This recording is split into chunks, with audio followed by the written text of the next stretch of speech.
Namangan davlat texnika universitetiga xush kelibsiz. Namangan davlat texnika universiteti O'zbekiston Respublikasi Prezidentining 2025-yil 24-yanvardagi qarori asosida tashkil topgan bo'lib, Farg'ona vodiysidagi eng yirik texnika oliy o'quv yurtlaridan biri hisoblanadi. Universitet bugungi kunda 20 ta o'quv binosi va 5 ta talabalar turar joyiga ega. Yaqinda ular safiga 1000 o'rinli yangi yotoqxona ham qo'shiladi. Shuningdek, universitet tarkibida 2 ta akademik litsey, 32 ta texnikum, 24 ta o'quv ilmiy laboratoriya, 5 ta spin-off korxonasi, 4 ta texnologiya va innovatsiyalarni qo'llab-quvvatlash markazi faoliyat yuritmoqda.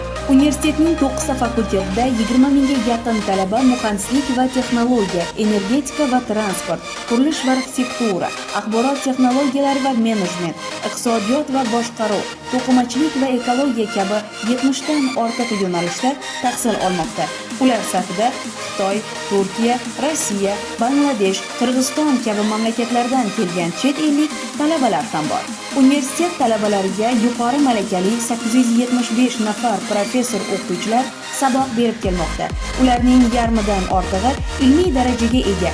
Universitetning ilmiy salohiyati esa 56% ni tashkil etmoqda.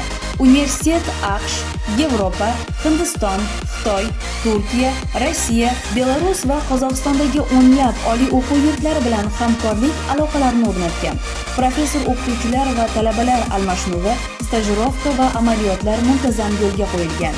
Universitet olimlari va tadqiqotchilarining intilishlari bilan Namangan davlat texnika universiteti oliy o'quv yurtlar milliy reytingi va Time Higher Education, Green Metric kabi xorijiy agentliklar reytinglaridan munosib o'rin egallashga harakat qilib kelmoqda. Bizning maqsadimiz fan va texnologiya yutuqlari asosida yuqori professional kadrlar tayyorlashdan iborat. Sizni universitetimizda ko'rishdan mamnunmiz.